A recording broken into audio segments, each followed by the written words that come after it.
Pretplatite se na naš YouTube kanal Pravda Bosna. Gradska boračka organizacija Bijeljina u saradnji sa predstavnicima predratnih stanovnika Tinje, Smoluće i Potpeća prisustvovali su obeležavanju dana oslobođenja stanovnika ovih mesta i služenju parastosa poginulim borcima i civilnim žrtvama rata. Onaj koji je komandovao operacijom Smoluće bio je Budimir Gavrić, ratni načelnik štaba Istočno-bosanskog korpusa, sada general u penziji. Mi danas sa ponosom obeležavamo jednu pobjedu naše vojske. Ova bitka smatrana je jednom od najhumanijih bitaka koju je srpska vojska vodila u proteklo odbrambeno-oslobodilačkom ratu. Najhumanija bitka, ubistvo 30 nešto civila. Do dan danas niko nije odgovarao za to. Popali toliko objekata, toliko imovine, uništiti to humano njima. Čisti ratni zločin.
Pokraj Tuzle ima Lukavac, pokraj Lukavca Dobošnica, pitomo mjesto na desnoj obali rijeke Spreče. Smjestila se na 11. kilometru puta od Lukavca prema Doboju. Dobošnica je staro naselje od srednjega vijeka. Tada se nalazi u bosanskoj srednjovjekovnoj župi Smoluća, koja je dio i Banovine i Kraljevine Bosne. O tragovima života u tom srednjem vijeku na ovom području Dobošnice govore nam stećci koji su pronađeni i u Dobošnici, tačnije u Civrićima, pored starog karavanskog puta. U pisanim dokumentima Dobošnica se prvi put spominje još 1528. na tefterskim popisima koje je radila Osmanska uprava u Bosni. Tada je to naselje sa više kuća, a do kraja prve polovine 16. stoljeća imamo u Dobošnici 51 kuću. Pa se u najstarijim izvorima spominje Duba Reštica ili Dubreštica, Dabaštica i onda Dobošnica. Na prvu kad se gleda Dobošnica, asocira na Doboš, kojim je Telal oglašavao neke odluke javnosti koje donošene na višim nivoima, a bolje kada se upusti u istraživanje, može se to povezati sa baštinom kao Dabaštica, od baština jednom vrstom zemljišnog posjeda u feudalnom sistemu. Oko 1640. godine u srednjoj Dobošnici sagrađena je džamija, koja je u cijelosti bila napravljena od hrastovih dasaka. Na prvom zvaničnom popisu stanovništva kojeg je provela Osmanska uprava u Bosni 1850. godine, Dobošnica je imala 108 kuća. I tada je popisivano samo muško stanovništvo, tako da je ukupan broj stanovništva iznosio negdje oko 700. Odlukama Berlinskog kongresa 1878. u Bosnu dolazi austro-ugarska vlast. Pjevajski muftija Mehmed Nurudin Vehbi Efendija Šemsekadić je, predvodeći nekoliko hiljada bošnjačkih vojnika, u avgustu 1878. godine žestoko se suprotstavio u dolini rijeke Spreče daleko nadmoćnijoj austro-ugarskoj vojsci.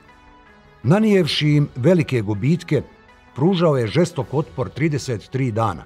Na početku otpora toj okupaciji značajna bitka se odigrala u Dobošnici. Znači, to je bilo 11. augusta 1878. godine i tada su Doboščani, odnosno Bosanci, Bošnjaci, u tom otporu austro-ugarskoj okupaciji ishodili da okupator ima velike gubitke, tako da je 11 vojnika austro-ugarskih poginulo, 50 ih je ranjeno i tako dalje, što je rezultiralo da Gračanica bude ponovo oslobođena u jednoj kontraofanzivi bosanske vojske 14. augusta. Pljevaljski muftija Šemse Kadić, koji je ove snage na tuzlanskom području predvodio upravo tada, a na strani Austro-Ugarske je bio Capari, grof Capari. Nakon što je Bosna 1878. godine stavljena pod austro-ugarsku upravu, počinje puni intenzitet razvoja željeznice. U tom periodu se gradi mreža uskotračnih pruga, te se željeznica koristi prije svega za strateške, vojne i privredne potrebe okupatora. Svečano otvaranje pruge Doboj-Tuzla-Simin-Han upriličeno je 28. aprila 1886. godine. Svečani voz je na putu do Tuzle prošao i kroz stanicu Dobošnica. Prolazak željeznice je i značio promjenu načina života domaćeg, pretežno poljoprivrednog stanovništva, tako da se stanovništvo više od tada okreće i industriji i samoj željeznici. Sredinom aprila 1941. godine njemačka vojska okupirala je ovo područje. Tada je razoružana Dobošnica, ali i uspostavljena ubrzo vlast nezavisne države Hrvatske. Decenijama se prepričavalo kako su Bošnjaci iz Dobošnice tokom Drugog svjetskog rata stajali na pravoj obali rijeke historije i štitili svoje komšije Srbe. Partizanski komandant i narodni heroj Todor Vujasinović u knjizi Ozrenski partizanski odred o tim danima piše: za razliku od stanja na lijevoj strani Spreče, gdje su proganjani, hapšeni, a kasnije i u logore otpremani Srbi, na desnoj strani u Dobošnici bilo je mnogo povoljnije. Prva pozivanja i pritvaranja mirnih Sižjana, Krtovljana i drugih u sjedištu opštine Dobošnica, koje su vršili ondašnji načelnik opštine i tabornik ustaškog tabora, naišla su odmah na protivljenje i osudu čestitih muslimana iz Dobošnice, najprije Osmana Ibrahimovića, Putara i Mehmeda Razića, Pekara, koji su blagovremenom intervencijom kod načelnika i tabornika u Dobošnici postigli značajan uspjeh u zaštiti Sižjana i Krtovljana sa lijeve strane Spreče. Partizani prvi put Dobošnicu oslobađaju 1. oktobra 1943. godine, ali su je Nijemci ponovo zauzeli mjesec i po kasnije. Konačno oslobođenje Dobošnice uslijedilo je 13. septembra 1944. godine. Nakon uspostavljanja prvih narodno-oslobodilačkih odbora na oslobođenom području Lukavca u avgustu 1945. godine, formiran je srez Lukavac u sastavu Tuzlanskog okruga. Dobošnica kao sjedište Narodno-oslobodilačkog odbora ulazi u sastav Lukavačkog sreza, onda Tuzlanskog sreza. Zemljotres magnitude 5 stepeni po Richteru pogodio je 1974. Lukavačku opštinu i nanio joj veliku štetu. Ta godina ostala je urezana u sjećanje Dobošćana po razornoj stihiji u kojoj su stradali mnogi stambeni objekti. Mnoge kuće su porušene, a stradao je i stari dom kulture, džamija. U vrijeme raspada Jugoslavije po popisu stanovništva iz 1991. u Dobošnici je živjelo 3438 bosanskih muslimana, Bošnjaka, što je iznosilo 93,75% stanovništva, 32 ili 0,87% bosanskih Srba, 9 ili 0,24% bosanskih Hrvata, 108 ili 2,94% Jugoslovena i 80 ili 2,18% ostalih. Svi smo se družili, svi smo dolazili jedni drugima i ovi naše komšije, išli smo im i na slave i na šljemenski. Oni nama dolazili. Vjerujte, kad bi bilo ko pitao da li će ikad biti ikak iskrica, svi bi rekli da je. Komera Rahmetli otac je položio kamen temeljac. Tad je snimao Jutel, tu emisiju za pravljenje crkve. To je bilo negdje 90. godine. U Smoluću, da. Proljeće je 1991. Inženjerija Jugoslovenske narodne armije spaja put od Karakaja na Drini preko Sapne, Snježnice, Priboja, Lopara, Šibošnice, Humaca, Potpeći i Smoluće do Ozrena. Danas, pošto imamo dokumentacije dosta, onda možemo povezati zašto taj plan povezivanja pravca Lopare, Jesenica, Duboki potok, Smoluća, Ozren je doveo u situaciju da oni pripreme plan, ja bih rekao, povlačenja ljudi iz Smoluće prema Ozrenu. Ja polazim tu od 15. maja koji se desio u Tuzli, kada su pri povlačenju pokušali da izvuku opremu teritorijalne odbrane, mi to nismo dali, na povratku je došlo do incidenta gdje smo mi prije svega spasili oružje teritorijalne odbrane upravo Tuzle, Lukavca, Srebrenika, koji se nalazi upravo na tom pravcu koji su oni planirali. I s druge strane, danas imamo dokumente koji govore da su oni planirali 15. maja da upravo i naprave presjek Tuzle i da zauzmu Tuzlu. Magistralni put Tuzla-Doboj obezbjeđivala je jedinica Jugoslovenske narodne armije. Na mostu na rijeci Spreči u Dobošnici pobunjeni bosanski Srbi su krajem 1991. godine postavili bunkere sa obje strane magistralnog puta Tuzla-Doboj. I kolone Jugoslovenske narodne armije svakodnevno na putu od Doboja preko Tuzle prema Majevici prolaze kroz Dobošnicu. U povratku sa ratišta u Hrvatskoj, prolazeći kroz bošnjačka naselja, često pucaju po džamijama i kućama, na šta nije uzvraćeno. Srušene su kule sretnih dana. Kad su prelazili pored kuća, vrištali su, dizali 3 prsta, provocirali. Pjevali su četničke pjesme i njihova obilježja. Bili smo ubijeđeni da će nas tadašnja Jugoslovenska narodna armija da zaštiti. Međutim, pokazalo se sasvim drugačije. Putnu komunikaciju Tuzla-Doboj obezbjeđivala inženjerijska jedinica pod komandom Momira Zeca, majora, i oni su imali tu više objekata, mostova na rijeci Spreči, nadvožnjaka i tako dalje, i taj put se intenzivno koristio za prolazak vojnih kolona.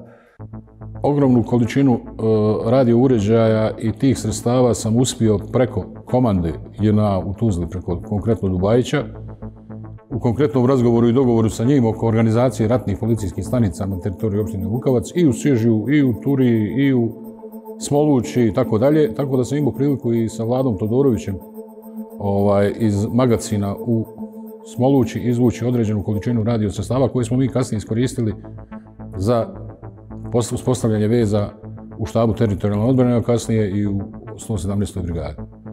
Bošnjaci Dobošnice i okolnih mjesta svakodnevno gledaju kamione Jugoslovenske narodne armije kako na Sižiju skreću u pravcu Ozrena. Znalo se da se u tim vojnim kamionima dovozi oružje Srbima na Ozrenu. Mi smo odavde sve gledali kad su s Vukovara, nisu mogli proći kamioni odavde do Kraljice, je bilo do Petrova naredano kamiona opljačkane robe sa Vukovara i uvučeno i stajali su 3-4 dana dok im neko nije napravio prolaz da mogu proći. Poslije su pucali na Tuzlansku džamiju kad su prolazili kroz Tuzlu. Oni su išli tamo Vukovar, kako se zvalo Borovo selo i tako. Oni su ilazili i dolazili i bilo je tu pojedinaca koji su dolazili sa oružjem tu, a djeca su u školu išla. Krajem februara 1992.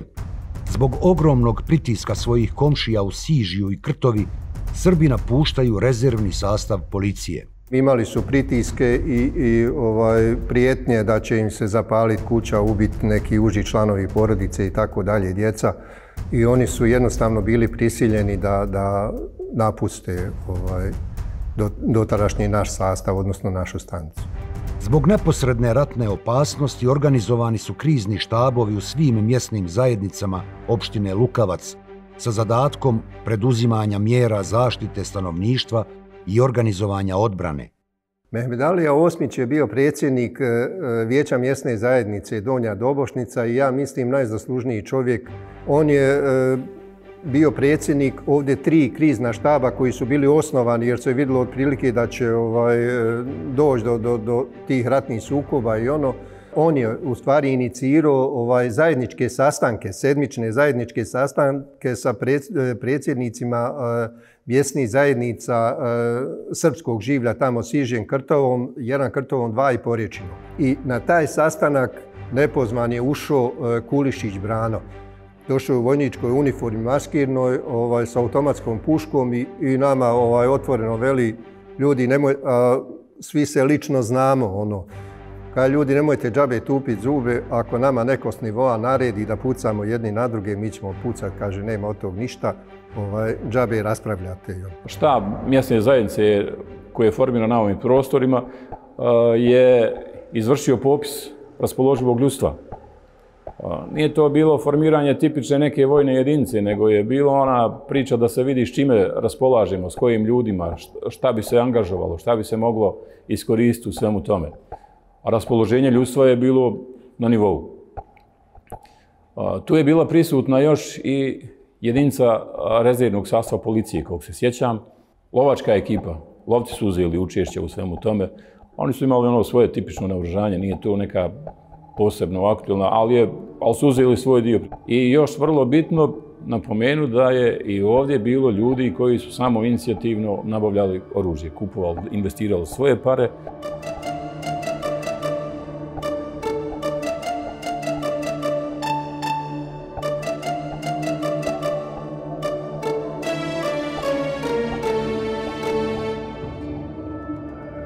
Na barikadama u Sižiju Srbi svakodnevno zaustavljaju i maltretiraju prolaznike nesrpske nacionalnosti. Zaustavili su autobus u 11 sati koji je išao iz Lukavca i vozio djecu iz škole i žene koje ujutro ode u domu zdravlja i tako dalje. Zaustavili su autobus i istirali sve napolje.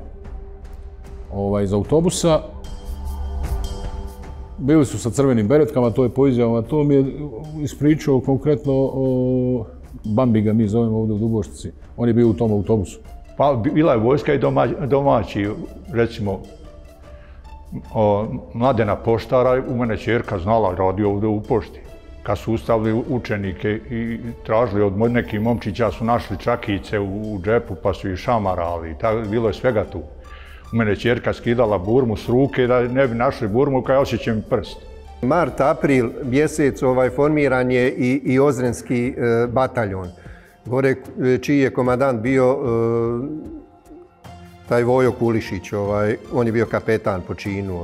I sa njim sam imao izuzetnu saradnju, telefoni su radili u to dobu i on je meni rekao nikakav problem nije što god uočiš da nije u skladu s nečim javi, Vojo je bio upravo, on je isto bio protiv rata čovjek, ono što kaže, i on se je nadao da jednostavno neće doći do oružanog sukoba i oni su njega smijenili upravo zbog toga što nije, a možda nije za priču, on je doživio pravu porodičnu tragediju gdje su mu silovani i ćerka i žena i upravo od strane tih rezervista, jer je njegova kuća tu na raskršću, odnosno odmah u blizini raskršća gdje... Dolazi do potpunog prekida putne komunikacije Tuzla-Doboj u Sižiju. Saobraćaj vojnih vozila Jugoslovenske narodne armije se obavlja preko planine Ozren do Doboja, a civili iz Dobošnice za Lukavac putuju preko Šikulja. Iz Siđa ljudi koji su dolazili na posao, zabranjivali im dolaziti na posao. Čovjek je dolazio preko njiva, krijući se. Kasnije ne znam šta je sa njim bilo. Šta kaže on? Pa ne daju mu, prijete, ne daju. Iz grada Lukavca 15. maja 1992. odlazi 80% srpskog stanovništva. Ostavljaju stanove i odlaze na područje pod kontrolom srpskih vojnih snaga. Neki su govorili da će se brzo vratiti, smatrajući da će ovo područje okupirati srpske snage. Bošnjaci i dalje održavaju dobre odnose sa komšijama Srbima iz Smoluće. Ja sam prvo obavio razgovor jedan sa Ljubomirom Todorovićem, s kim sam bio ovako, dobro smo se poznavali, pa čak i razumijevali. Bio je veliki protivnik etnokratskog nacionalističkog organizovanja. Jednostavno rečeno, u Smolući jedinom srpskom naselju općine ili opštine Lukavac u kome nije pobjedio SDS, nego pobjedio SDP. Ljubo je bio jedan od aktivista naših, čiji je otac bio učesnik Narodno-slobodilačkog antifašističkog rata 1941-1945. godina i sa njim sam vodio razgovore. On mi je u nekoliko navrata, zapravo 2 do 3, nije bilo više, kazao da će, budi siguran, budi ubijeđen, da će Smolućani zadržati neutralnost. Sloboda kretanja je bila sasvim normalna. Sasvim normalna. Čak šta više, oni sami kažu na sastancima kriznog štaba, predstavnici SDS, kažu da imaju izuzetno odnose sa komšijama iz Huskića, tako da nikad niko nije opalio metak s obje strane na Smoluću.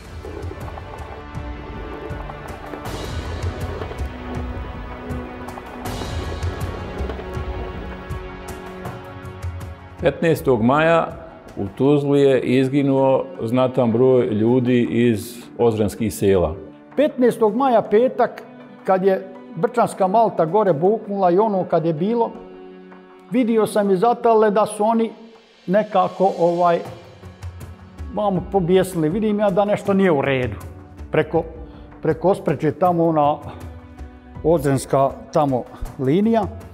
Međutim, ja sam izvukao gore goveda Vukuševicu, imao kravu i junicu i nismo naćali, od tada nismo naćali u kućama. U predvečernjim satima 18. maja 1992. na dominantno uzvišenje Carska bašča iznad Dobošnice izvučen je i maskiran top Trocijevac. A pošto smo mi 18. maja odavde odvukli top, instalirali ga na Begino brdo, napunili sve, uzeli nišansku liniju, sve smo mi to podesili, ostala je neka grupa da čuva. Mi smo sa svojom ovom formiranom jedinicom, koja je bila neposredno prije toga oformljena, dobili smo nekog naoružanja, nije to bilo ništa značajno, mislim, to je bilo možda 10-15 pušaka koje su dobile u raspodijeli po opštinama iz magacina Kozlovac. To je znači bilo oko, sve je to vezano za 15. 19. maj 1992. 17-godišnji dječak Damir Hankić oko 17 sati krenuo je sa majkom i komšijama da okopaju žito. Tih kopača iziđemo moji, ima nas 7 veliki je. I mi smo krenuli putom, hodo smo mi okopati u Jusufa to malo i vratimo se, mi se smijemo. Na desnoj obali rijeke Spreče, u blizini mosta Šiškovac, Hankića zarobljavaju maskirani srpski vojnici i odvode sa sobom. Ja se izdvoji iz one kolone, Damir iđe prvi, pa ja, pa Zula, matmu. Nešto mi goru ogradi, sumlju, nešto mi promače se, kao mrda se. Da nije kakav životinja, zeleno nešto maskir, kao pogleda, vojnici. I ja viknu, stoj svi! I ovako digo ruku. Oni iziđoše iza grade, ispraviše se. Jedan se okrenu meni i viče ovako, prstom da čutim. I ja gledam. I zove mene. Ja stajam i gledam, a onaj drugi dođe do Damira, ja sad gledam. Dođe do Damira, uze ga za ruku i sebi za leđa, onu motiku trže i baci u ogradu ljutito. I ja sam viknuo, bježte svi nazad, hoće nas žive da pofataju. I ja sam skočio bježat preko ograde, on je uzeo pušku jedan da me gađa, onaj drugi drži Damira. Vidim ja, ne pucao, ja gledam. Moji su kopači, kako sam ja viknuo, bježte svi nazad. Oni su potrčali Zula, samo viče, oj, osta mi Damir, puste mi Damira. I ona jedan trže za Zulom. I dođe do nje i da je ufati za rame, za bluzu, kratkih rukava, ona napravi trzaj i oskoči 2 metra. I ona, on opet za njom, ona opet oskoči, on opet za njom, pošto ona vidje da on hoće i nju da zadrži i ona je počela bježati. Hajrudin Muharemović na željezničkoj stanici Dobošnica sreo se sa šefikom Memićem, komandirom rezervnog sastava policije, i obavijestio ga o otmici dječaka. Dogovaraju da organizuju odbranu u kojoj će on sa svojim ljudima pokreti željezničku stanicu do nadvožnjaka, a da Memić sa rezervnim sastavom policije uspostavi liniju od nadvožnjaka do starog korita Spreče. Mali je već odveden. U tom momentu brat je uspio organizovao se, bila je tu, bio su tu i ovi i šefik Memić i Begić Nermin. Došli su i onda u tom momentu, evo, jednostavno da se pogleda, brat je uspio doći do Spreče tamo i ono što je on vidio, znači on je vidio, on se vratio u roku par minuta i rekao, evo ja ovdje kažem, znam da je rekao šefiku Memiću, treba vrlo brzo organizovati evakuaciju naroda, skidajući rade sa teškog naoružanja koje je tamo ukopano i ono, poznavajući ono što se dešavalo, on je još to bolje znao, rekao je ono što sam zapamtio, neće proći 5-10 minuta kad će početi granatirati Dobošnicu. Srpske snage otvaraju artiljerijsku vatru po Dobošnici. Nakon nekog trenutka začula se velika paljba iz svih naoružanja. Počeli su pucati. Granate su počele, vatra se je otvorila. Naši su se momci što su se mogli prisadati, šefi, djeca ova, sve što je bilo, ko imao šta, stali. Kad je počelo pucat, glupo bilo. Puca, sipa, kaže ovaj Nuna i on je bio vojnik. Strina mi moramo odale bježati, viče, on će nas pofata žive. To puca, grmi. Oko 18 sati pješadijski su krenuli iz pravca Krtovije. Prešli su Spreču, ušli su u dolinu. Sa Carske bašče sve se vidjelo kao na dlanu. Prema Dobošnici kreće kolona oklopnih vozila. Prvi cilj koji sam ja uzeo, vidio sam dom posadu Pama. Znači, pri ulazu iz Sižja na desnu stranu pod mostom. I dejstvuje Pam. Vidi se kako... A međutim, ovaj top ima dobre nišanske sprave i optiku. Nije mi bilo sve jedno. To je prvi put pucanje u živu silu. I ja sam ukočio po pravcu i visini cijevi na nišanjom, srezao i dole se izbio sve ono ušlo su na municije kako je ušla, sve se vidi. Kad sam ja prestao jedna rapa, sam dobar tu ispalio. U tom momentu je dolazila praga. Već se namještala i dobro je stavila napravo. Ništa, Ukrajine opet cijevi na njemu. Što je bilo, to sam ispucao. Uglavnom, nisam vidio vozača, niti ono koji pucao s prage. Ali iz nje je crn dim malo počeo i šta je bilo dalje, ja ne znam.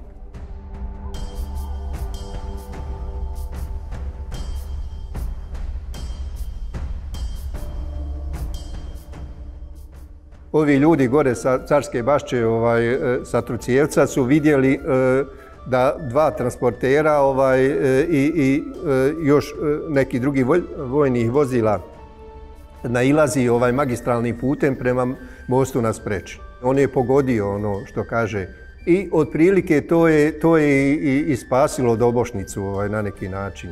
U večernjim satima, to je bilo ovako najznačajnija ispomoć nama tog dana, je došla jedinica Patriotske lige koju je predvodio Arhmetli Sejad Osmanović, Geler. Tu je jedinica možda, ranga možda jednog voda, ali to nama bilo tad kao da je bataljon došao u vojske, mislim. U večernjim satima zaustavljen je prvi napad na Dobošnicu, koji je započeo otmicom Damira Hankića.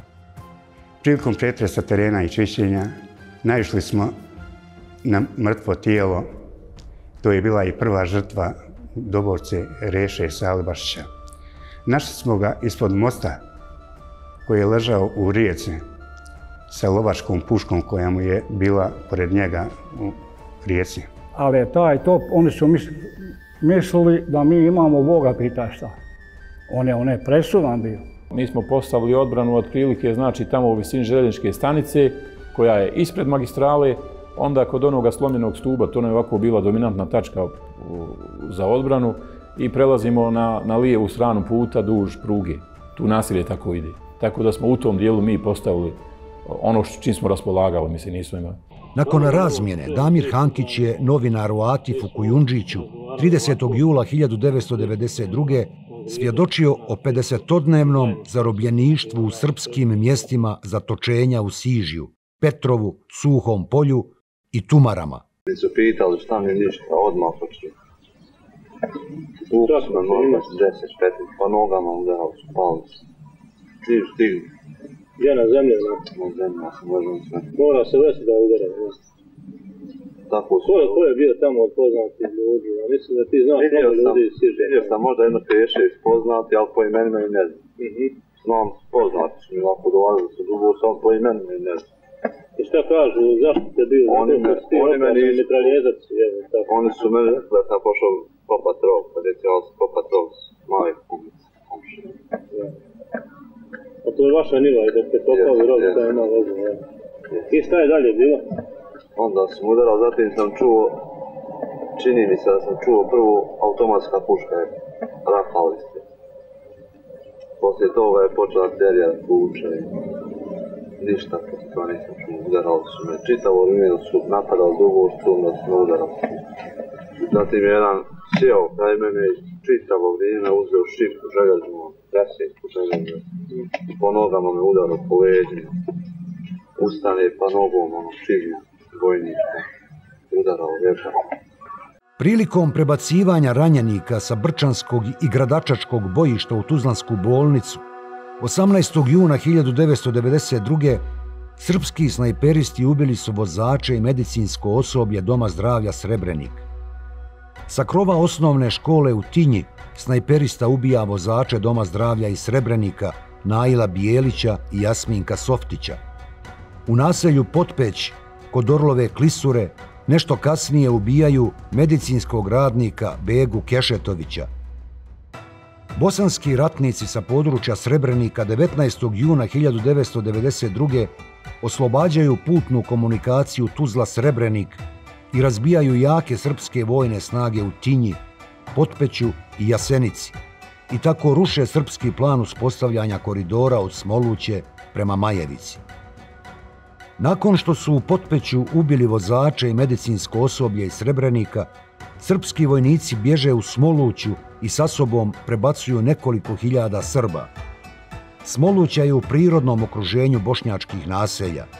Mjesec dana nakon prvog napada na Dobošnicu, Srbi iz Smoluće zajedno sa novopridošlim iz Potpeća i Tinje odlučuju se na dobrovoljnu samoizolaciju.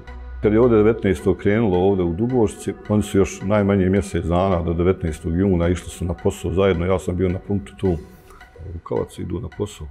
Radili su koksara, opština, cimentara, svoda. Prvi puta, znači kad nisam otišao god na službu, bio je moj zamjenik i on je, Bećir Spahić, on je bio moj zamjenik i gore kad se pojavili, oni su se zatvorili. I rekli, nemojte više vi da dolazite ovdje, ovo je srpska zemlja. Smoluća je i taj njihov komandir ratne stanice milicije se meni javljao bukvalno do skoro do polovine juna. Znači nije bilo nikakvih linija ni prema Smolućoj, jer oni su bukvalno funkcionisali u sistemu i dolazili su na posao u Dom zdravlja, zna se čovjek što je vozio sanitet i radio, dolazili su u štab teritorijalne odbrane na posao. Susretao sam se sa Radetom Jokanovićem, koji me isto tako primio, jednom sam intimno razgovarali, zamolio me, kaže, molim te ko brata rođenog, nemoj dolaziti u Smoluću, mi više ovdje nismo gospodari situacije. Oni su faktički dozvolili da budu samo dosljedni sljedbenici zacrtane politike da ne mogu živjeti s muslimanima. Ja sam možda zadnji od muslimana Bošnjaka koji je prolazio kroz Smoluć. Radio se u Baci i pošto sam bio to vojno angažovan i imao sam neku tu, da kažem da smo ljudi poštovali oni i u to vrijeme kad je sve to bilo mutno, nejasno, da sam prolazio pitao, da su i davali svoje čekove da im digne plate.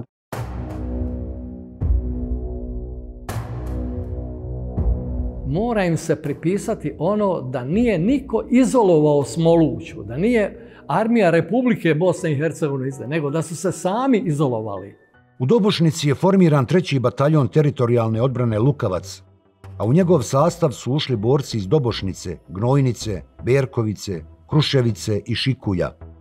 Položaji 3. bataljona teritorijalne odbrane opštine Lukavac bili su istovremeno okrenuti prema planini Ozren i prema Smolućoj. Za komandanta bataljona postavljen je Hajrudin Muharemović. Hajrudin Muharemović 1992. nalazio se na posljednjoj godini Vazduhoplovne akademije u Rajlovcu. U martu 1992. vratio se kući. Imao je 22 godine. 24. juni 1992. godine srpske snage djelovale su sa Ozrena po Devetaku. Artiljerci iz Dobošnice sa dominantne kote Carska Bašča odgovaraju tako što sa nekoliko granata djeluju po Sižiju i Krtovi. Onda se sve umirilo. Predvečer je započelo granatiranje. Jedna granata bit će kobna za mladog komandanta Muharemovića i trojicu boraca. I on je došao tako, evo gore da pomogne i eto, nije to dugo trajao čim je došao, ne znam, možda 1 minuta, 2. Samo što je došao tu, eto, uspostavili smo nekako da pokušamo odvoditi gdje se nalazi. Prema nama su došle, nisam u tom momentu znao, ali evo kasnije 3 su granate koje su došle u nekih 30-40 metara i jedna je došla tu direktno, evo recimo njemu pod noge, ne znam, možda par metara, a od nas sviju možda 4-5 metara, tako da tu je 4 poginuli, 2 ranjeni, ja sam ranjen, to sam ostao invalid, imao sam 21 povredu. Nakon pogibije Hajrudina Muharemovića, završioca dužnosti komandanta 3. bataljona postavljen je Nermin Begić, a od jula 1992. komandovanje bataljonom će preuzeti bivši pilot Jugoslovenske narodne armije, kapetan Nedžad Burgić. Iz same Smoluće je bio jedan pokušaj probijanja naših linija u tom dijelu, isto neuspio pokušaj. I znači, vjerovatno je to sve rađeno s ciljem ispipavanja onog nasilnog izviđanja da vide s čim mi raspolažemo, kako to ide i priprema za ono što će se desiti u avgustu mjesecu. Mjesec dana prije srpskog napada i proboja kroz Dobošnicu, 27. jula 1992. komandant operativne grupe Doboj pukovnik Milivoje Simić izdaje naređenje komandantu 1. srpske Ozrenske brigade vojske RS, kapetanu Vasiljeviću, naslovljeno pomoć u rješavanju stanja u Smolućoj, u kojemu između ostalog naređuje nađite rješenje da se izvrši proboj na pravcu sela Prline trigonometar 212, selo Babunovići, Smoluća Donja, s ciljem da se probije koridor, put kojim se može dopremiti hrana, lekovi i municija za našu srpsku braću u Smolućoj. Pukovnik Simić dodaje da komanda 1. Ozrenske brigade treba da uspostavi kontakt i sa Crvenim beretkama, jedinicom službe državne bezbednosti Srbije, kojom u tom periodu u Doboju komanduje Radojica Božović-Kobac, kako bi i oni učestvovali u proboju. Rok za izvršenje probijanja bio je 30. juli 1992. Srpska vojna operacija po prvobitnom planu i naređenju operativne grupe Doboj, planirana iz 2 pravca, sa Ozrena i preko dijela opštine Srebrenik, nije izvedena.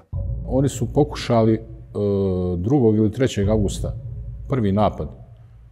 To je u suštini bilo naređeno da jedinice postojeće na Ozrenu, ta brigada njihova koja je pokrivala, da izvrši napad i pokuša proboj do Smoluće da pomogne Smolućanima da se izvuku. Međutim, poznato je tada i ovi momci, to Begić zna, on je bio tad konkretno u tim akcijama, da su naši uspjeli bukvalno minobacačkom vatrom pogoditi jedan njihov kamion sa ljudstvom, da su oni u pola akcije faktički vraćeni nazad i odustali su od daljeg. Komanda Istočno-bosanskog korpusa vojske RS detaljno je isplanirala i pripremila vojnu operaciju Smoluća. Ovaj put samo na jednom pravcu, sa Ozrena preko Dobošnice do Smoluće. Za komandanta operacije određen je general Budimir Gavrić, načelnik štaba Istočno-bosanskog korpusa vojske RS. 24. avgusta 1992. iz Bijeljine su se pokrenuli dijelovi jedinica i sastava 1., 2. i 3. Majevičke, Zvorničke i 1. Posavske brigade. S njima su i pripadnici korpusne vojne policije, inženjerijskog puka i veze te stanice srpske policije Lopare, jedinice Tobutski Sokolovi i jedne grupe srbijanskih plaćenika iz Novog Sada, kojima na terenu komanduje Savo Cvjetinović. Nosilac operacije je 1. gardijska laka pješadijska Bijeljinska brigada pod komandom potpukovnika Branka Pantelića Pantera, srbijanskog oficira iz sela Stubline kod Obrenovca. Dakle, nije cilj da se posle proboja ostane tamo. To bi bilo suviše skupo. Te zadatke posle tamo dalje neka izvršava Ozrenska brigada i Smolučki odred. Vi ćete, čim se taj zadatak izvrši, za nekoliko dana vratiti se u svoje jedinice i nastaviti u ovom planu kao i do sada. Komandant Istočno-bosanskog korpusa vojske RS, pukovnik Dragutin Ilić, izvještava glavni štab vojske RS da su njihove jedinice za deblokadu Smoluće otišle 24. avgusta u 12 časova. Nešto više od 1000 vojnika preko Brčkog, Doboja i Petrova stiže na Ozren, gdje su se spojili sa lokalnim srpskim jedinicama. Smjestili su se u Milinom selu, Panjiku i Krtovi.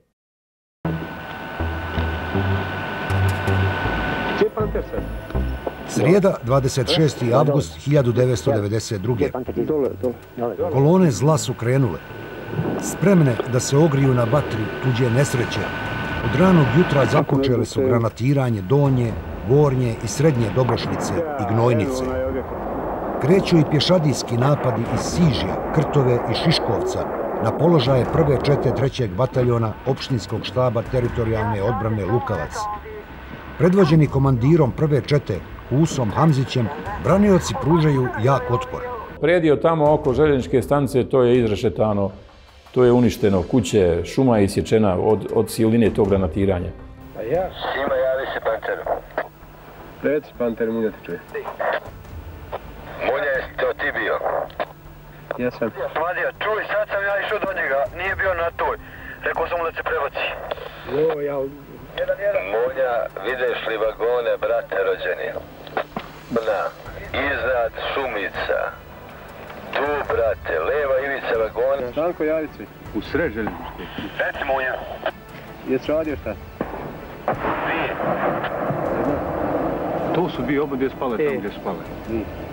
Jesu bi? Nije, čuti. Po dubini su dejstvovali avijacijom. Avijacija nije dejstvovala na prednji kraj naše odbrane. Znači, oni nisu tukli avijacijom položaje gdje je vojnik, gdje je, ne znam. Oni su tukli po dubini. Šta je ovo? To su da im napravi zavjesu da ne vide gore avione. Nisi uopće putio.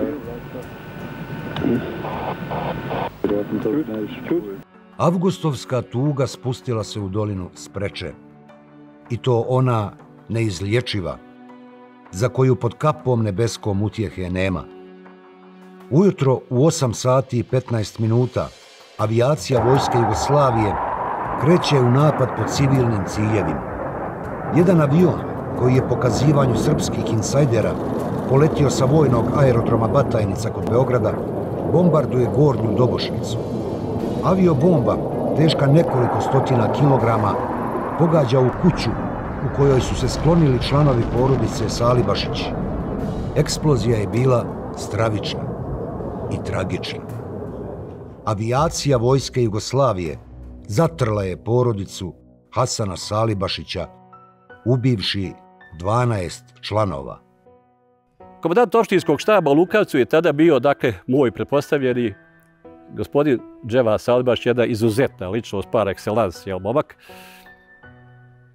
kaže, Munibe, ovo je negdje kod mojih kuća. Trčali smo tamo nas dvojica, nakon 5 minuta smo došli i onda vidiš nešto što, evo, ne može normalan čovjek to da govori. Vidiš dječju ručicu na drvetu.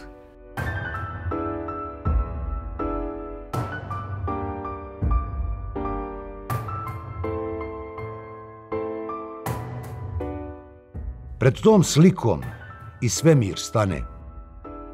Ubijeni su Hasan Salibašić, 52 godine, njegova supruga Rahima, 51 godina, sin Bajro i snaha Hazemina, 27 godina, unuka Amela, 12 godina, unuk Damir Salibašić, 4 godine, kćerka Bahrija Garagić, 23 godine, 4-godišnja unuka Lejla Garagić, 1-godišnja unuka Dinela Garagić, zet Dževad Ademović, 29 godina, kćerka Advija Ademović, 22 godine i 2-godišnji unuk Elvis Ademović.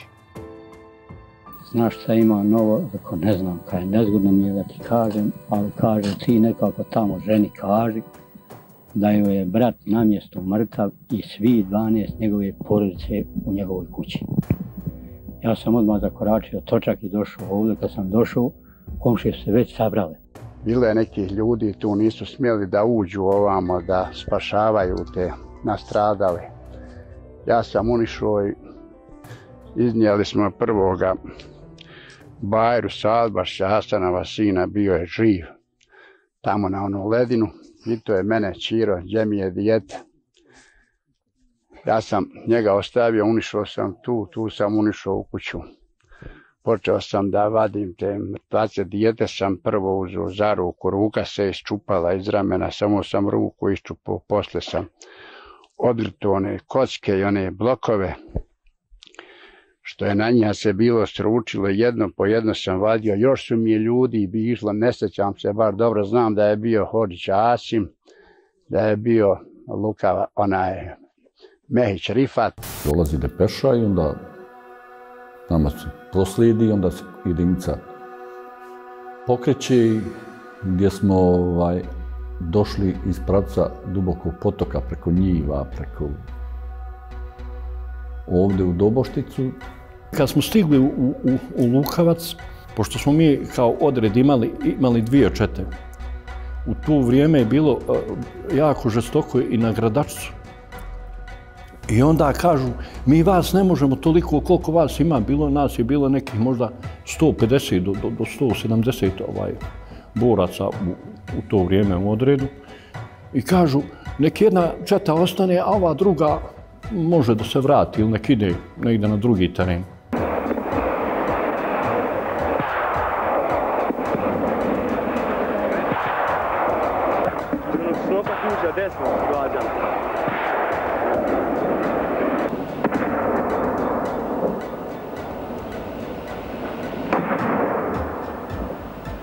Šta smo imali problema? Mi nismo imali artiljerije, neke posebne, to je bilo par minobacača i to.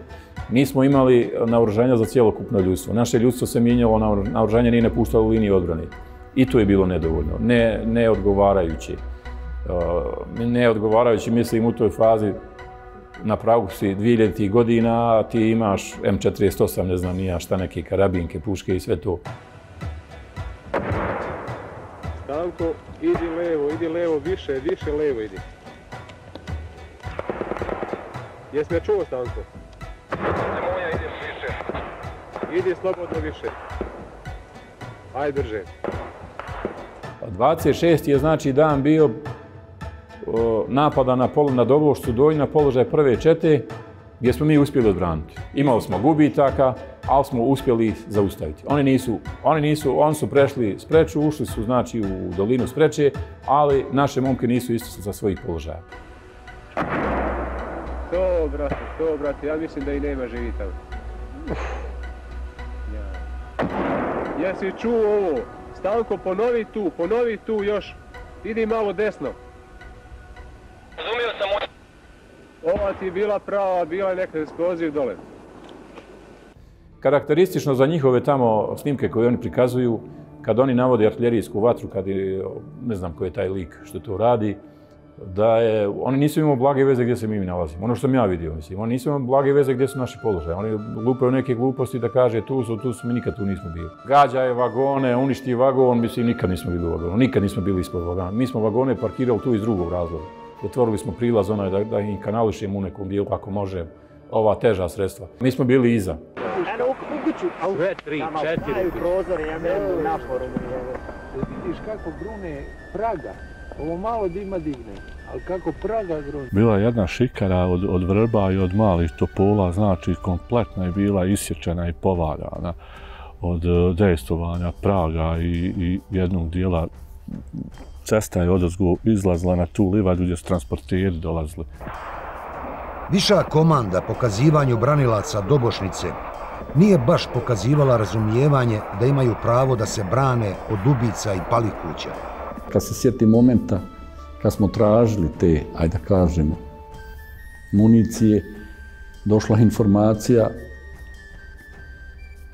magacin još nije otvoren u Tuzli.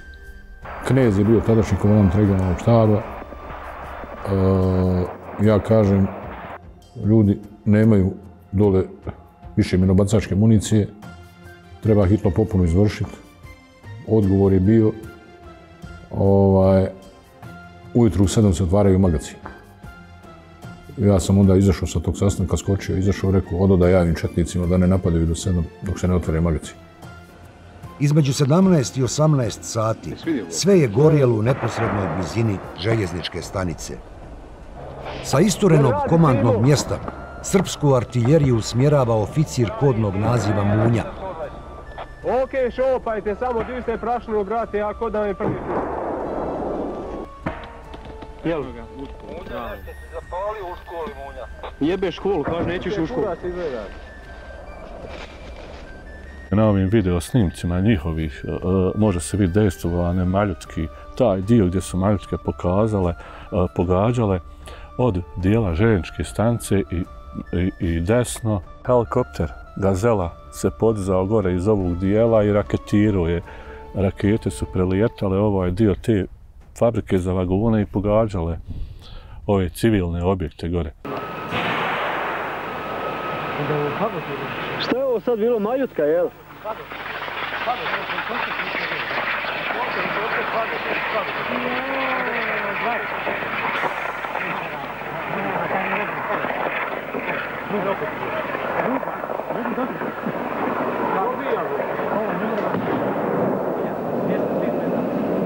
Kad su nas počeli maljutkama razvaljivati, to je bilo ko pucvale, ko da je navodeće rakete, nema šta nisu radili.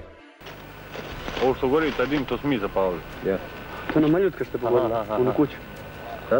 Maljutka ste pogodila kuću. Maljutka pogodila. Tu noć je, kad je bio proboj, ja sam bio kod prve kuće Izeta Garagića u polju. Ja, komandir voda, Ribić Izet i još par momaka iz Zudija Garagić. Komandir prve čete Huso Hamzić u ratnom izvještaju za 26. avgust 1992. piše: granatiranje je trajalo do 20 sati, tako da je na položaje palo preko 1300 granata. Oko 10 sati neprijatelj je krenuo sa pješadijskim napadom iz pravca Majdana preko Malog mosta, Žičara i preko Drvenog mosta u rejonu Šiškovac preko rijeke Spreče. Preko navedenih mostova na našu stranu prešlo je oko 50 do 70 četnika koji su koristeći artiljerijsku pripremu prišli sasvim blizu dijelu položaja naših od autoputa do Bokova prema položajima Gnojnice i Berkovice.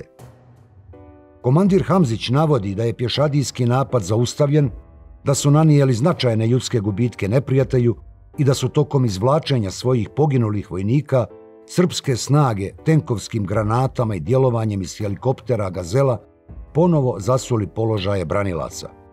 Narednog 27. avgusta spremalo se veliko zlo. Jedan podatak koji imamo isto snimljen na vezama, 27. je i Karadžić došao u Petrovo tad je bila naredba da se ispale i one rakete zemlja. Negde od Dervente, tamo su imali stacionirane, ne znam gdje su. Ako se ne izvrši proboj. Jer oni su bukvalno bili zacrtali da taj proboj moraju izvršiti. To je pregrupisavanje sa njihove strane. Vjerovatno su radili izviđački, odrađivali neke poslove, pokušavali tražiti rupe u našim položajima i više nisu krenuli direktno na položaj prve čete. –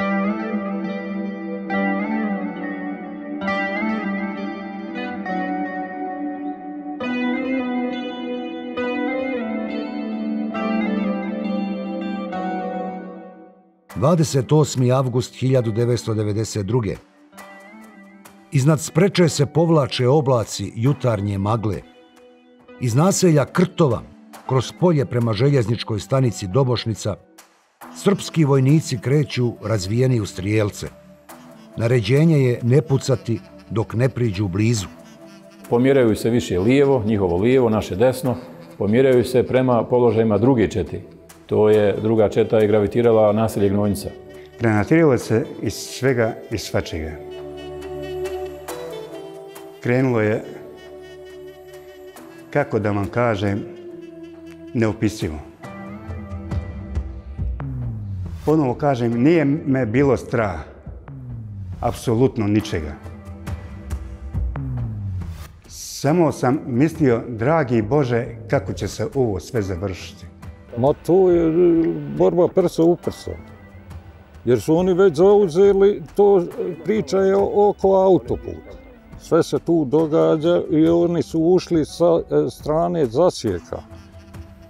Od ozdo i od onaj Volna brana, to je prostor šumoviti, kako se već pripremljeni su i jedinice su takve sa opremom takvom i da se pale kuće, da se stvara panika. U ovom dijelu gore je bio jedan dio kukuruza zasijano. Iz tog dijela su došli možda jedno 40-50 ljudi, znači uporedo sa minobacačkom vatrom oni su napadali u crvenim kombinezonima i crvenim beretkama. Ja sam spravo onoga što smo tad imali, MTS-a i svega, mislio da je već tad kraj. U 12 sati dolazi momak odavde iz Dobošnice i kaže, eno, četnici su nam došli dole, kaže, na stadion, eno, igraju lopte i obukli dresove. Ma kak je rekao dresove, Bog ti dao doma. Eno im, kaže, dole kod škole, kaže, trče, kaže, oko stadiona. I bez beli ja, u svoju 84-ku i gore. Kad ja, Boga mi, oni trčkaraju gore. I ja to malo poprašim onako.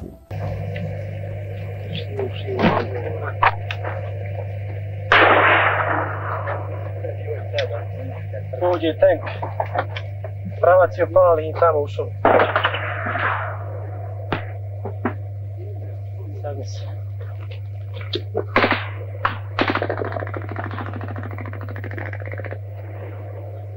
Evo, već drugi dan se nalazimo ovdje na prvoj borbenoj liniji, a tu neposredno oko 50 metara nalaze se već neprijateljske snage, četnici. Tako da za sad smo u teškoj situaciji i na vrlo teškom položaju, gdje ćemo vrlo teško moći bilo što da učinimo, sve ćemo pokušati da učinimo što možemo. Do sad imamo dvojicu lakše ranjenih. Zemlja podrhtava pod teretom artiljerije. U dimu eksplozija nestaju ljudi. Ne mogu da vidim da trči nijedan idem u familiju u Tursku. Nijednog da vidim da... Na 2 radi, sad 3. Sad sva 3 neka radi, jes me čuo? Kad smo pošli na Juriš, poginuo nam je komandir čete Kasim Ujkić. Tako da je onda ostala funkcija da ja preuzimam komandu. U toj novo nastaloj situaciji, šta? Nije bilo panike. Živinčani su tad stvarno takav otpor pružili ljudi i tako hrabro da su u jednom dijelu dovede taj špic bio, da su izašli dole u taj špic, gdje ako pane lijeva ili desna strana, ostaješ tu. i uspjeli su da odbiju taj napad. Mi smo mislili da su bojni otrovi bačeni. Međutim,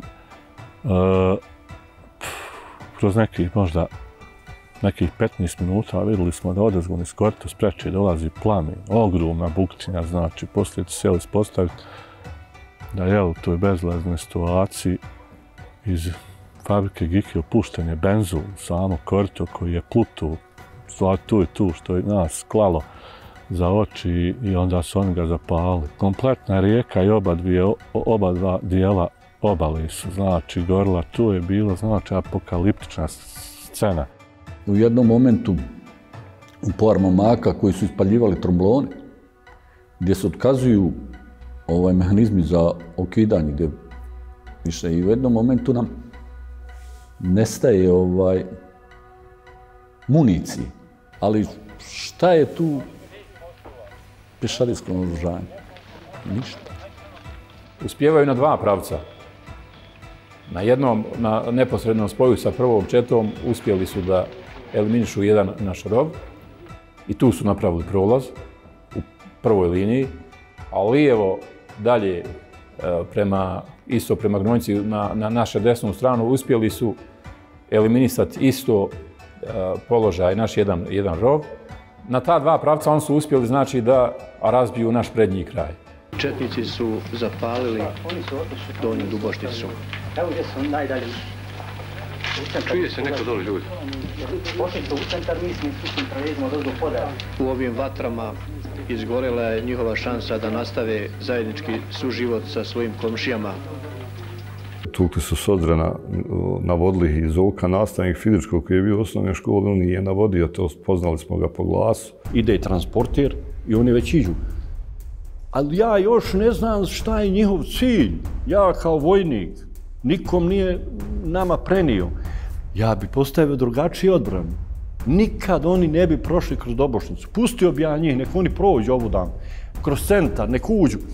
Ali sačekao bih im gore u onom klancu. Sa lijeve i sa desne strane. Ne bi se odatle ni jedan živ izvukao. Smrtno je pogođen komandir čete Huso Hamzić. 42 mu godine. Volio ga narod, voljela ga vojska. On je došao da vidi u rejon druge čete šta se tamo dešava. Bio je u vozu sa jednim momkom, komandantom iz Živinica. Zadnje što sam ga ja vidio tu. Bilo je ono, narod, vraćaj se nazad u svoju zonu, taj je problem. Međutim, oni su naletili na zasjedu i tad nam gine komandir prve čete. Imaju sve. Da imamo makar malo ono što oni posjeduju, onda bi se bato moj pitali kako bi oni tamo. Ali nema veze, mi ćemo istrajati. Nismo mogli jednostavno da vjerujemo da u tom momentu da niko ne dolazi, jer smo znali kurir koji je dolazio, znali smo da su ti ljudi iz Dubušce i njihov komandanti, da su upućivali pozive za pomoć, da je obećava doće municija, doće ovo, međutim nije niko dolazio. Gine i kapetan Bego Osmić, pomoćnik za operativno nastavne poslove načelnika opštinskog štaba teritorijalne odbrane Lukavac, bivši pilot helikopterske eskadrile Jugoslovenske narodne armije. Dobili smo informaciju od jednog momka koji kaže da je lik pored koga je pala granata i da je on pao. On je bio odnešen. Odnešen je u Doboj. I njega smo dobili u razmjeni isto kroz par mjeseci naknadno. Bio je mrtav. Meni je na jedan moment ostao i dan danas. Kad vidiš ti žene koje nose bebe u povijetku. Uništi tu Dubošti, bolina grana, Dubošta, znači kad gori sve su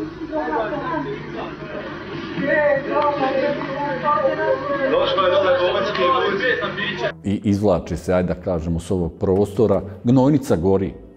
I tu su četnici uspjeli da nađu tu šupljinu, da prođu znači, kroz taj dio i da dođu iza leđa našim borcima i da nam je stradalo nekih desetak boraca. Dvojica od najboljih momaka, Migo i Goga, su nam tu nastradali Paučićova iz Pasaca.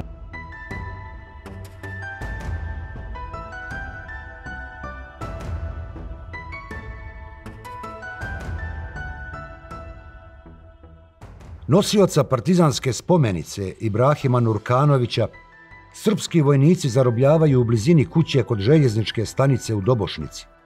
Nakon toga ubijaju ga na najmonstruozniji način i sve to kamerom snimaju. A moj otac je bio u partizanima, imao je spomenice. I moja majka je bila Fatima u partizanima u Drugom svjetskom ratu. Imao je ordenje, borio se za onu državu. I on je živio sa ovim Srbima, družio se sa Srbima. On je bio pošao da izađe iz kuće kad je bio proboj i vratio se da uzme lijekove. I 28. mog oca su zarobili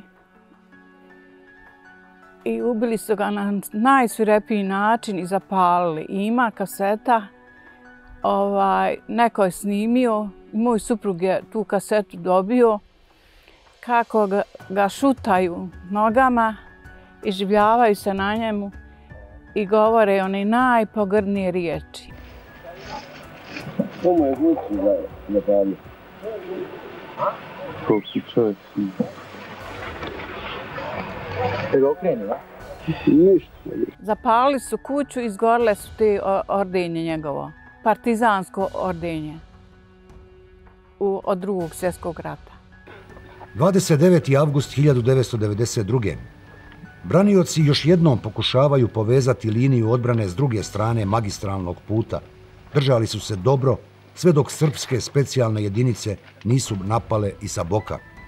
Problem je bio u naseljenom mjestu ovdje gdje su oni uspjeli naše snage da istisnu. Linije su pomjerene i oni su praktično zauzeli Dobošnicu, mi smo zadržali te tamo položaje, nismo ni znali u suštini. Čula je se pucnjava iz pravca Gnojnice prema Dobošnici. Neko je dojavio da nam četnici dolaze iza leđa, da su oni već progulili liniju na Gnojničkom polju.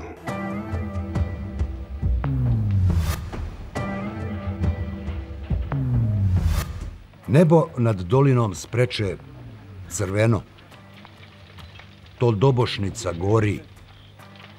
U Lukavcu, Puračiću, Devetaku pitaju se da li će iko odavde izaći živ. Zadnji položaji branilaca Dobošnice pali su 29. avgusta 1992. A nebo nad Dobošnicom i dalje je gorjelo. Noć se pretvorila u dan gdje su oni koristili one, ajde da kažemo, svjetleće, one padobranke, gdje ti noć pretvara u dan, gdje si mogu da čitaš novine. Dotičuo je momak do nas, odozgo niz tu livadu, kaže šta vi radite tu, kaže linija je pala. Gdje je pala? Pa kaže pala je linija. Nemaš informacija šta se dešava, s koje strane prolaze. To su zadnje znači borbe. U jednom momentu uletili su blizu, zapali štale, zapali kuće, mi smo s druge strane uletili tako dok nismo čuli ekavicu, nismo ni znali da su to protivnički borci. 60-godišnjeg Fehima Husića srpski vojnici sustižu nedaleko od škole u zaseoku Seferi. Iako im nije bio nikakva prijetnja, odmah ga likvidiraju. Realno tad u borbu, tako žestoku borbu, gdje su oni koristili i avijaciju i sva moguća borbena sredstva, i maljutke, i tenkove, i minobacače, i artiljeriju, da ne govorim od haubica pa do... sa jedinicama koje su već imala ratna iskustva iz Hrvatske i u ostalim dijelovima Bosne, njihove te jedinice, i Panteri, i te diverzantske njihove jedinice, milicije, izvornika i tako dalje. Mislim da je naš stepen uvezanosti i organizacije nije bio dorast u tome. Pukovnik Dragutin Ilić, komandant Istočno-Bosanskog korpusa, 30. avgusta 1992. izvještava glavni štab vojske RS. Neprijatelj na pravcu Sižje, Dobošnica, Smoluća je razbijen i vrši se evakuacija stanovništva i ranjenika. Naše snage su ušle u Smoluću oko 22 časa, 29. avgusta 1992. godine. Nakon izvršenog proboja i obezbjeđenja koridora, srpske snage započinju evakuaciju stanovništva iz Smoluće.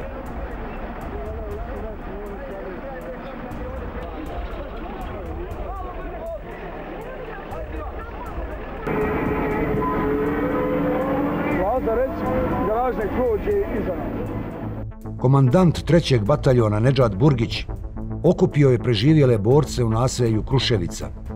Uspostavljena je veza sa snagama bosanske vojske iz Gračanice i u Dobošnici formirana nova linija u rejonu magistralnog puta Tuzla-Doboj. U ponovnom povratku u Dubošticu vraćali smo se faktički iz Kruševice u 3 pravca. Begić je išao gore obroncima preko Plašivca i onog dijela, ja sam išao kotlinom. Opet su bili ljudi iz Duboštice, prvi mi smo se postrojili gore u Kruševici. Tad sam naišao i to je moj školski jazok, Kapara smo ga zvali. Njega su ubili bukvalno pored moje kuće preko puta. U kanalu smo ga našli, vidi se fizički da je sjekirom bukvalno zaklan na putu tu. Mi smo posle toga ponovo zauzeli naše početne linije odbrane, dodatno uređenje, dodatne blokade, svega.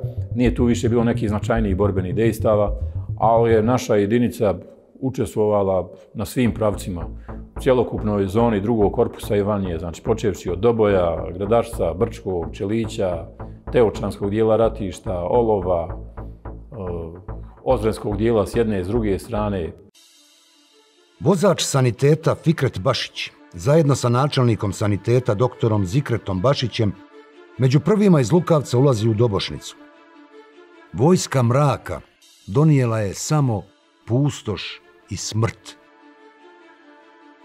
Ima stvari o kojima šutnja sve kaže. Kad zatvori oči, Fikretu počnu dolaziti svakakve misli.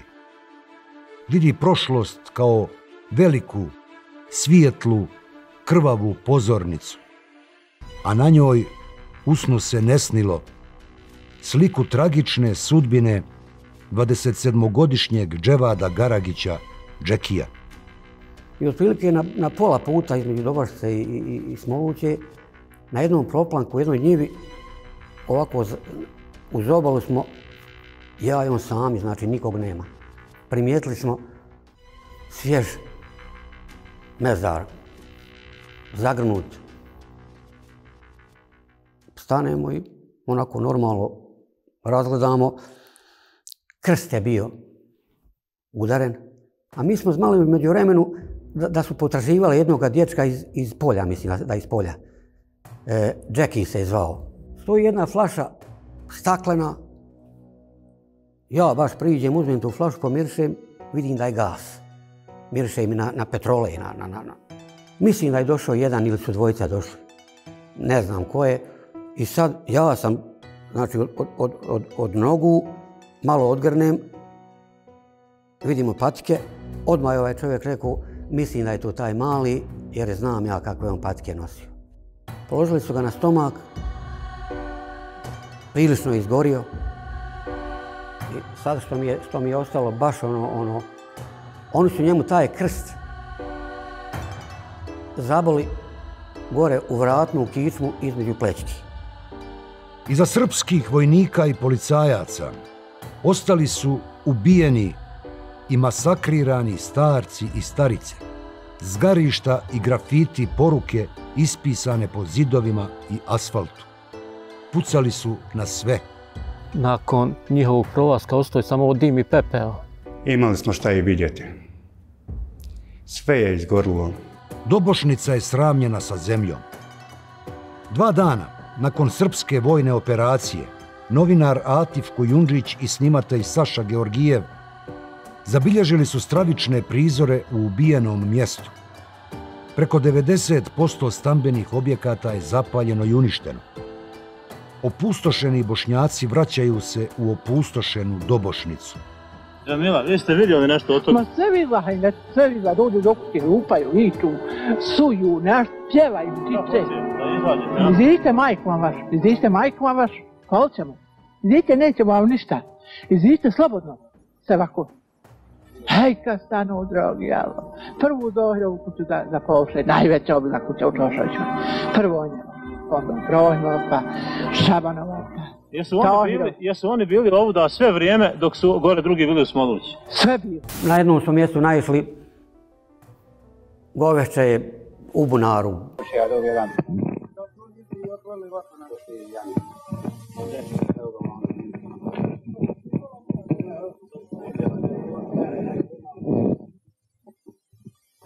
Ovo je tijelo Ibrahimović Mehmeda.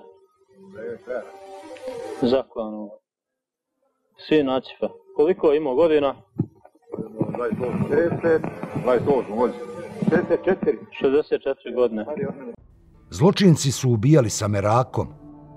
U svojoj avliji Hadžija Zaim Begić ležao je na pločniku pored kuće.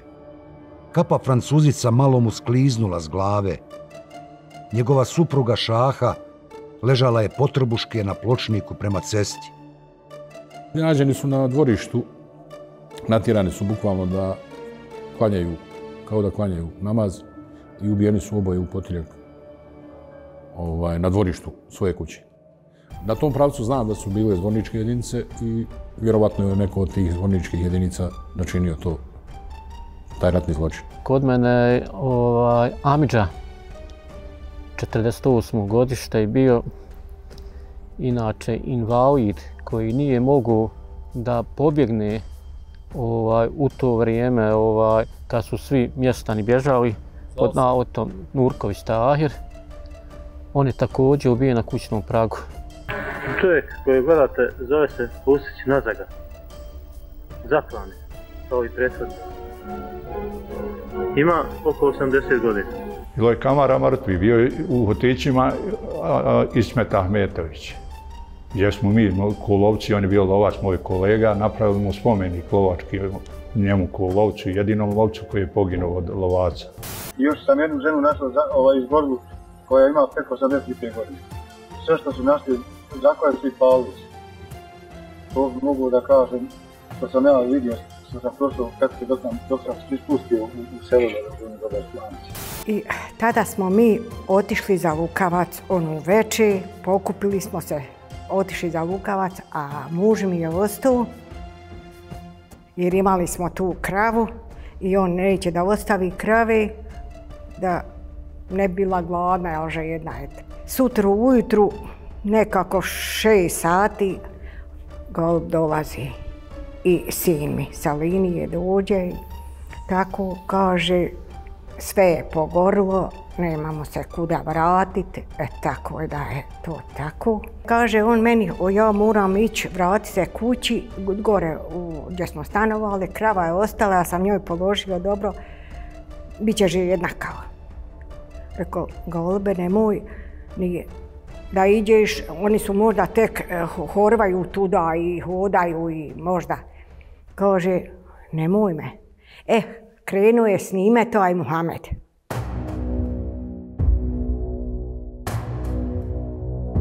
Muhamed je došao i kaže, golub je ufaćen, odveli su ga zaklon.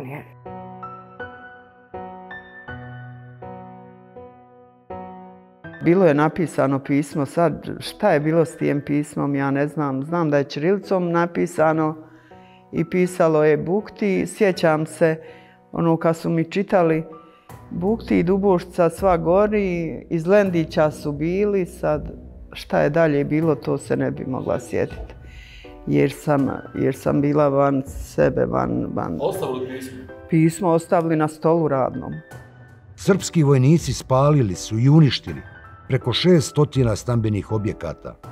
Spalili su i sve porodične uspomene.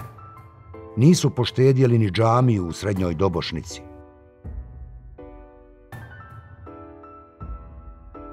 A najvjerovatnije da je paljenje džamije bilo u povratku četnika iz Smoluće prema Odrenu. to bi moglo biti nedelja, najvjerovatnije, dakle nedelja 30. august 1992. godine. Ovdje je bio mihrab, drveni mihrab koji je rezbaren u veoma lijepom stilu, mimbera, dakle, koje, eto, vidimo sada više nema. Mihrab, vidimo šta je od njega ostalo, zidani, ali njegove šare, sve je vatra pojela. Mi smo imali uporišnu crkvu i nije niko pipa. Mogu smo i mi nju porušiti, nije nigdje. Tokom srpske vojne operacije Smoluća u odbrani Dobošnice poginula su 53 pripadnika armije i Ministarstva unutrašnjih poslova Republike Bosne i Hercegovine. U tom momentu nismo ni znali da su svi izginuli. I kad smo krenuli da to vratimo, da vidimo šta je, kako je, postaje se ispostavi da je to 7 ljudi plus komandir. 8 ukupno za taj dan. Ozrenko Vlagojević, to je izuzetno dobar momak. Samo je. I poginuo. Žena mu je bila trudna, nije mu se kćerka ni porodila, ni rodila, nije zapamtila. Mislim da za jedno mjesto koje ima 700 stanovnika po prijeratnom popisu, za 8, 7, 6 dženaza i jedna sahrana. Kasima Mujkića smo prije sahranili. Da to imaju slike koje je napravila francuska novinarka i koje su svijet obišle, kako to izgleda. U Smolućoj, nakon srpskog proboja, pronađen je rokovnik Svetomira Ilića, predsjednika mjesnog odbora Srpske demokratske stranke Smoluća. U Ilićevom rokovniku precizno su vođeni podaci o naoružavanju Smoluće. U prvoj polovini aprila 1992. Srbi iz Smoluće zadužili su ukupno 1496 komada vojnog naoružanja od bivše Jugoslovenske narodne armije, zapisao je u svom rokovniku Ilić. Jedan od najodgovornijih za zločine nad Bošnjacima i razaranje Dobošnice, potpukovnik Branko Pantelić Panter, poginuo je 4 dana nakon okončanja operacije 4. septembra 1992. u rejonu Rastošnice u borbi sa bosanskim ratnicima iz Teočaka. Ostaće upamćen kao čovjek krvavih ruku. Komanda Istočno-bosanskog korpusa vojske RS 27. septembra 1992. glavnom štabu na čelu sa generalom Ratkom Mladićem šalje prijedlog za posmrtno odlikovanje ordenom narodnog junaka potpukovnika Branka Pantelića. U prijedlogu se između ostalog navodi da se Pantelić istakao u borbama za Koraj, Suljagića Sokak, Nahvioce, Mumbašiće, a posebno u probijanju koridora ka Smolući. Poslije njegove pogibije za komandanta prve gardijske lake pješadijske Bijeljinske brigade postavljen je Ljubiša Savić Mauzer, a brigada je promijenila naziv u specijalnu brigadu Garda Panteri, vojske RS. Komandant ratnog štaba Dobošnica Donja, Mehmedalija Osmić, 24. novembra 1992. u zahtjevu za dodjelu humanitarne pomoći koji je uputio dobrotvornom društvu Merhametu Lukavcu navodi da je od oko 2610 stanovnika mjesne zajednice Dobošnica Donja 70% stanovništva iseljeno, a 600 kuća izgorjelo i potpuno uništeno.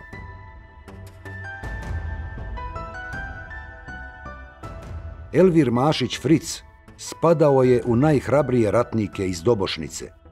Napustio je ugodan život u Njemačkoj, gdje su mu roditelji bili zaposleni, i stao na branik domovine. Preživio je srpsku operaciju Smoluća. Poslije drame s kraja avgusta 1992. nakratko je otišao u Njemačku i ponovo se vratio u borbu. On je došao poslovno nešto u Minen. Sad Redžep je uvijek bio na terenu, on je došao poslovno u Minen. On je puno volio auta i tako nešto. Malo ni sobe nije izašao. Samo da ja idem, da ja ovdje ležim, a tamo mi drugog ginu. Ni govora nema, zovi ga, samo da idem kući. kući i gotovo. Prilikom oslobađanja Orahovice, nedaleko od čuvene kote Vijenac, 3. marta 1994. godine poginuo je Elvir Mašić Fric. S njim gine i Mursel Memić Musa. Došao mi je jedan taj što mi kreše drveće i doveo jednog čovjeka. I sad onako pijemo mi kafu i sad taj drugi čovjek što ga ja ne poznam, kaže on meni ej viče, nisam znao da je tvoje dijete, viče, samo sam znao da je Safin unuk, to je moja mati. Rekao što? Kaže, ja sam bio s njim kad je on poginuo. To sam prvu vijest čula koju je. I kako je poginuo, njega je mitraljez po stomaku.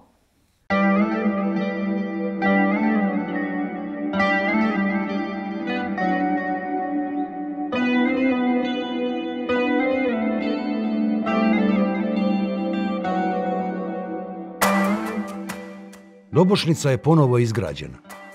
Ovdašnji Bošnjaci su obnovili kuće i vratili se na svoja ognjišta, ali pod krovovima tih kuća prošlost ne prolazi. Nijetko nije poduzeo ni od civilnih vlasti da se tuži, svaki domaćina podnese tužbu, da se naknadi šteta. Mi smo sami sebe obnavljali. Srpske vojne i policijske snage tokom 4 krvava dana od 26. do 30. avgusta 1992. u Dobošnici su ubile 32 civila, koji nisu mogli pobjeći tokom povlačenja. Iza njih je ostao zauvijek taj biljeg tuge i opomene. Oficiri i vojnici vojske RS, napad na Dobošnicu i ubistva civila svake godine krajem avgusta u Bijeljini obilježavaju kao jednu od najhumanijih vojnih operacija. Porodice bošnjačkih žrtava smatraju da bi svakog 28. avgusta Srbi trebali obilježavati praznik stida i zla. Ja šta je bila najhumanija? Pobili toliki narod. Nasramot što slavi. Samo bi tako rekla. Nasramot što slavite. Zašto slave? Zbog čega? Što su pobili ovoliki narod? Genocid napravili. Pa i ovo je genocid u Duboštici. Kako humano.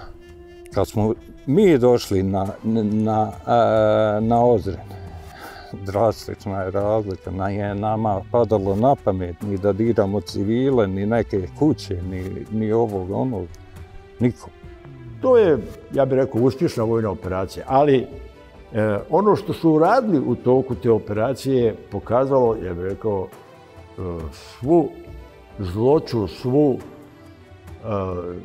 nehumanost, odnosno nevojno ponašanje. Znači, vojska bude, prođe, završi. Međutim, oni su i pri ulasku u Smoluću i pri izlasku iz Smoluće počinili zločine koji do danas nisu procesuirani, nažalost, i mislim da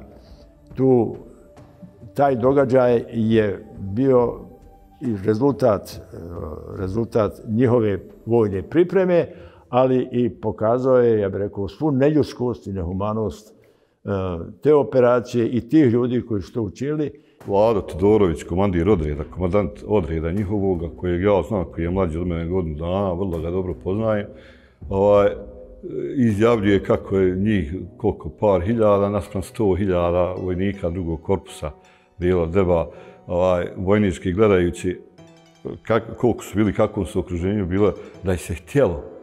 A u tu najveću zaslugu po meni bivši načelnik Sead Hasanović je donio odluku da se ne napada. Da čekalo se da to se mirnim putem riješi. A da se htjelo? Da se htjelo, to bi bilo tako jednostavno. Decenijama se uspostavlja zakon šutnje. Iako su zločini i zločinci u fotografskoj i video formi zabilježeni tokom, a i nakon izvršenja srpskog napada, tužilaštvo Bosne i Hercegovine nije podiglo ni jednu optužnicu. Vojna operacija Smoluća, vojske RS, jedan je od savršenih zločina sa nesavršenom istragom. on će vjerovatno gledati ovo, nek Vlado, ja njega vidim gor kad dođe, samo pobjegne, ne smije da sačeka, da natvorimo face to face jednu emisiju da pričamo o ovim činjenicama, da jednom kažemo istinu, da ne zamajavaju svoj narod.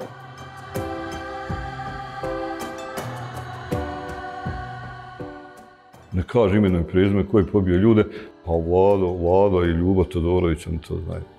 Ta je optužba i stala istraga u vezi ovog slučaja. Nažalost, to i tako, nekom vjerovatno nije stalo da se istina sazna. Istina je problem.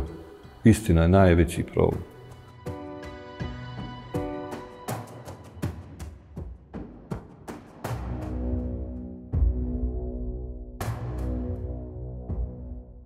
Dobošnica je se vratila, iznikla iz pepela, kao Feniks se vratila i mogu slobodno reći da je danas Dobošnica još ljepša nego što je prije bila.